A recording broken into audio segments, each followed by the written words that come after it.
তো hello guys, চলে এসো একটা নতুন ভিডিও নিয়ে। তো আজকেও আমি পাড়ার কাকিমাদেরকে নিয়েই কথা বলতে চলেছি, সাথে বৌদিদেরকে নিয়ে। পাড়ার বৌদিরা তো অনেক দিন আগেই বেরিয়ে গেছে, ঠিক আছে, যারা পরে নাইটি, ঠিক আছে, তাদেরকে নিয়ে কিছু বলা যায় না। বৌদিদের ব্যাপারটা না আমি ঠিক বলতে পারবো না, বাট এইটুকুনি জানি যে কারুর নিজের নিজের বরের নিয়ে চরকায় তেল নেই, অন্যের বরকে নিয়ে পড়ে থাকে, এরকম বৌদিও আছে। তেমনই পাড়ার কাকিমারা আবার তাদেরকে নিয়ে চর্চা করার হয়েছে।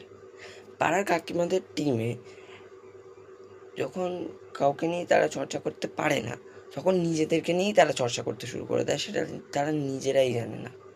তাহলে তারা কি ভাই, নিজেদের মধ্যে বন্ডিংটাকে তাড়াতাড়ি ঠিক করো, তারপরে তো আমাদেরকে নিয়ে চর্চা করবে, তাই না? এদেরকে বোঝাতে গিয়ে আমাদের বয়স হয়ে যাবে, বাট এরা এরকমই করে যাবে, মানে নিজেদেরকে নিয়েও মরবে আর আমাদেরকে জ্বালিয়ে মারবে। আর ওই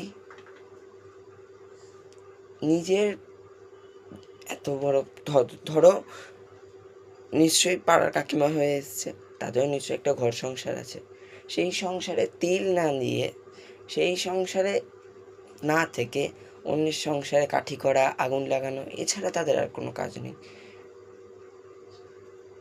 ভাই, সাবধানে থেকো, কেননা ওনারা হচ্ছে বোম, যখন তখন যার বাড়ি থেকে ফেটে যেতে পারে।